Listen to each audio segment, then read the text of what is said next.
வெண்மனகுடு, கடம்பத்தூர் ஆகிய பகுதிகளில் உள்ள அரசு அங்கீகாரம் பெற்ற ஹோலி ஏஞ்சல் மழலையர் மற்றும் தொடக்க பள்ளிகள் தேசிய அறிவியல் நாளை முன்னிட்டு ஹோலி ஏஞ்சல் பள்ளி நிலவு ஆராய்ச்சி நாள் சிறப்பாக கொண்டாடப்பட்டது.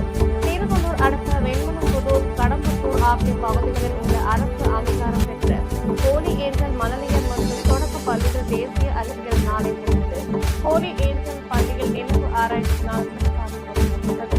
நிகழ்ச்சிகள் ஹோலி ஏஞ்சலின் நிர்வாகி விண்வெளி ஆராய்ச்சியாளர் எஸ். ஆனந்த் பதவியேற்று நிலாவில் பார்த்து வரைத்துக் கொண்டு இருக்கிறார்களா இல்லையா என்ற தலைப்பில் டெலஸ்கோப் மூலம் மாணவர்களுக்கு நிலாவை காண்பித்து மாணவர்களுக்கு நிலாவை பற்றி விளக்கமாக எடுத்துரைத்தார். இதில் தாளாளர் டாக்டர் எஸ். பியூலா மேத்யூ, பள்ளி மாணவர்கள், ஆசிரியர்கள் மற்றும் பெற்றோர்கள் கலந்து கொண்டனர்.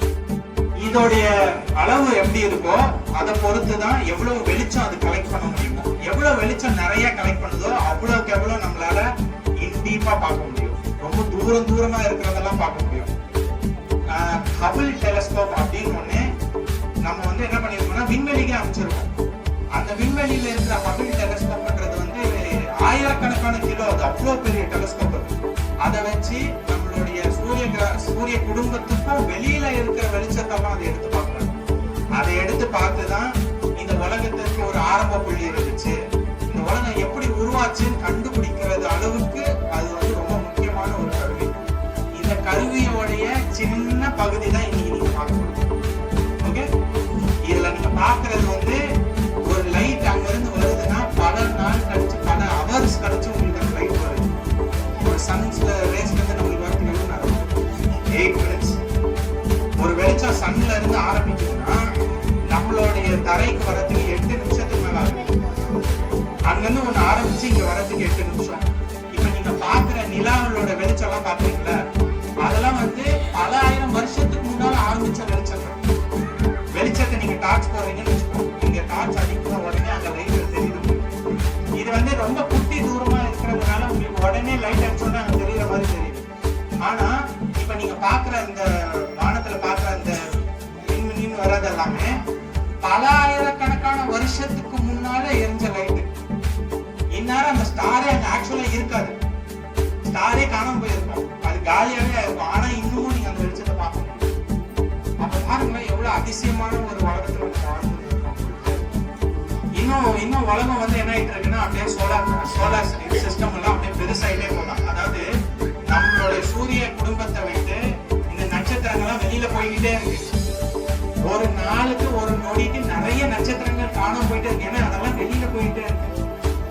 அப்போ 100 வருஷம் கழிச்சு நீங்க பார்க்கும்போது இப்ப நீங்க பாக்குற ஸ்டார்ஸ் எதுவுமே இருக்காது, புது ஸ்டாரா இருக்கும், புதுசா இருக்கும் எல்லாமே. அப்போ அப்பேற்பட்ட ஒரு உலகத்துல, ஒரு அதிசயமான உலகத்துல நம்மலாம் இருக்கிறோம். கரெக்டா? நம்மலாம் இங்க இருக்கிறோம்னா ரொம்ப லக்கி, ரொம்ப சான்ஸ் கம்மி.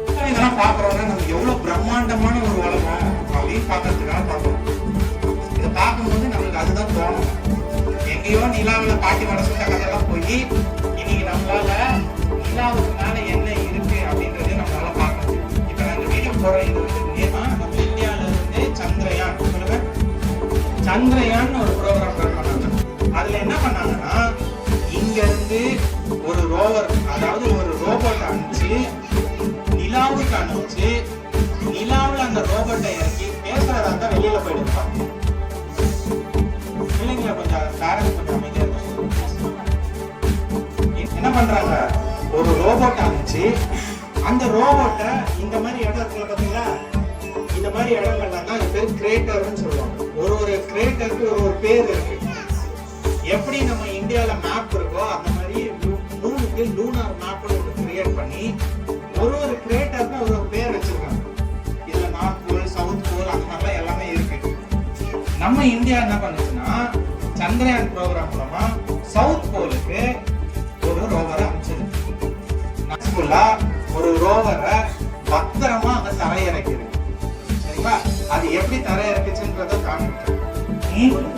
ஃபர்ஸ்ட் ஸ்டார்டிங் கொஞ்சம் கொஞ்சமா இதை சுத்தி வந்து இவ்வளவு தூரம் ஒரு 5 ஆர்பிட் சுத்த. கிரீன் கலர்ல நீங்க பாத்தீங்களா, இதுதான் நிலாவோட பரப்புக்கு பக்கத்துல அது அந்த சேட்டலைட் போய் சுத்தி பார்த்துட்டு இருந்துட்டு நம்ம உட்கார்ந்து இங்க தரையிறக்கு அப்படின்னு சொல்ல முடியாது.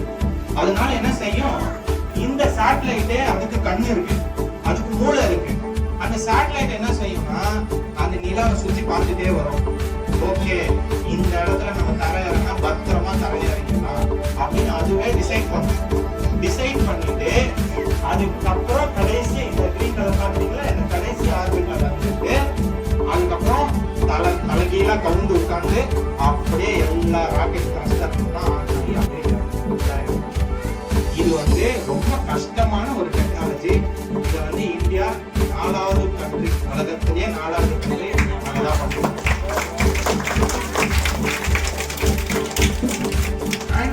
நான் தான் டிசைன் பண்ணேன்.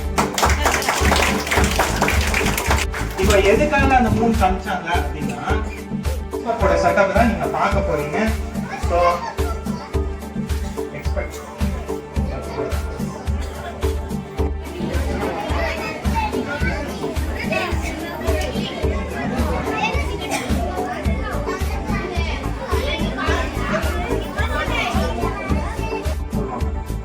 ரெண்டு டைப் ஆஃப் டெலஸ்கோப்ஸ் இருக்கு, reflector telescope and refractor telescope. இதுவே என்னன்னா ஷைன் லென்ஸ். ஷைன் பண்ண முதல்ல, அதுக்கப்புறம் நீ என்ன வேணா செய், சரியா ஆயிடும். பிள்ளைங்க